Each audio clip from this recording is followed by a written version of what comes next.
Assalamualaikum warahmatullahi wabarakatuh. Perkenalkan, nama saya Firly Azahra, saya dari kelas A5. Pertama-tama, saya ucapkan terima kasih kepada Ibu dosen pengampu, Ibu Aurelia MPD.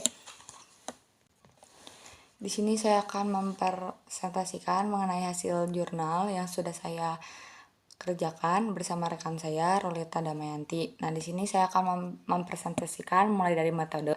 Penelitian ini menggunakan metode studi pustaka yang cara untuk mengumpulkan data dengan mempelajari teori-teori dari berbagai sumber yang relevan dengan topik. Proses ini melibatkan pencarian referensi dan berbagai literatur sebagai buku, jurnal, skripsi, dan artikel. Menurut Nyoman Kutaratna, kajian pustaka ialah dasar teori yang digunakan untuk analisis objek penelitian. Oleh karena itu, banyak peneliti yang menggabungkan kajian pustaka dengan kerangka teori objek penelitian ini ialah referensi dari penulis sebelumnya yang berkaitan dengan judul jurnal dengan lokasi penelitian dilakukan di rumah penulis, kampus, maupun perpustakaan. Oke, selanjutnya kita akan melihat tentang tahapan perkembangan kognitif dari teori belajar menurut Piaget.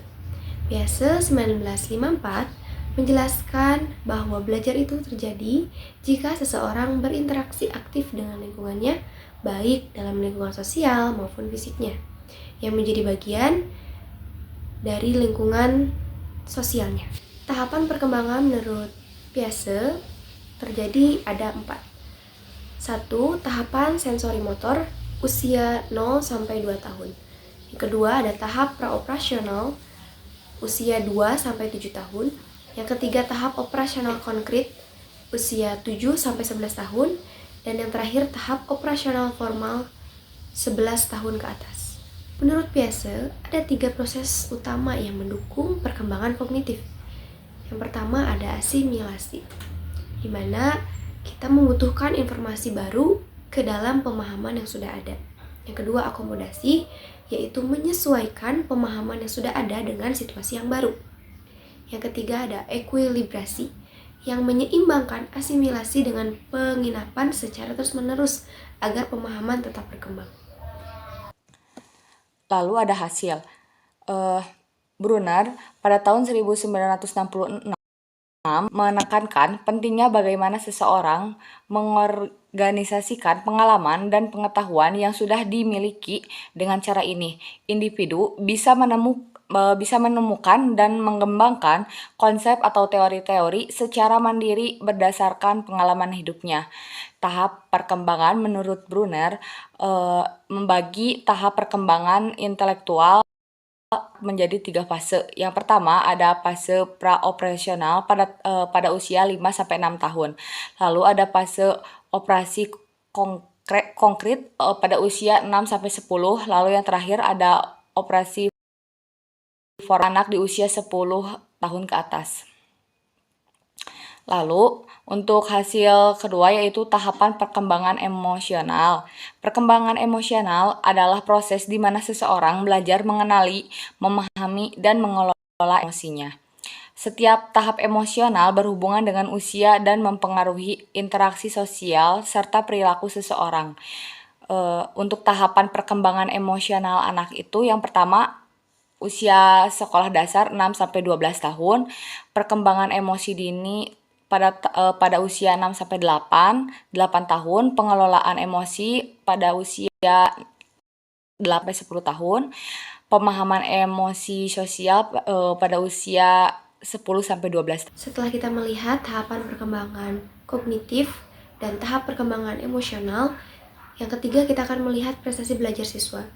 Di sini, prestasi belajar siswa merupakan hasil dari pengukuran yang dilakukan di bidang pendidikan untuk menilai seberapa baik seseorang siswa memahami dan menguasai materi. Hal ini merujuk pada taksonomi Gardner 1977 yang mencakup faktor informasi verbal, kemampuan intelektual, strategi kognitif, sikap, serta keterampilan. Terdapat fungsi dari prestasi belajar. Yang pertama, menunjukkan seberapa banyak pengetahuan yang sudah dikuasai oleh siswa. Yang kedua, untuk menjadi simbol pemenuhan rasa ingin tahu. Yang ketiga, ada mendorong peningkatan ilmu pengetahuan dan teknologi serta membantu memperbaiki mutu pendidikan. Yang keempat, menjadi indikator bagi institusi pendidikan mengenai relevansi kurikulum yang digunakan. Lalu yang terakhir itu ada kesimpulan. Untuk kesimpulannya itu, perkembangan kognitif dan emosional berperan penting dalam menentukan prestasi belajar siswa di sekolah dasar. Pendapat dari Piaget dan Burner bahwa pembelajaran seharusnya disesuaikan dengan tahap kognitif anak untuk mencapai efektivitas yang optimal. Sedangkan perkembangan emosional memungkinkan anak untuk mengelola emosi yang berkaitan dengan situasi akademis dan sosialnya. Tahap perkembangan emosional di sisi lain mempersiapkan siswa untuk mampu mengelola perasaan serta membangun hubungan sosial yang mendukung proses pembelajaran. Mungkin cukup sekian presentasi kami tentang pengaruh tahapan perkembangan kognitif dan emosional terhadap prestasi belajar siswa menggunakan metode studi pustaka. Kami berharap dengan kami mencari jurnal ini, kami dapat mengetahui tentang perkembangan siswa, tentang pengetahuan dan rasa emosionalnya untuk mempengaruhi bagaimana prestasi belajarnya di sekolah. Kami mohon maaf apabila ada kesalahan kata dan penyampaian dalam jurnal kami. Terima kasih. Wassalamualaikum warahmatullahi wabarakatuh.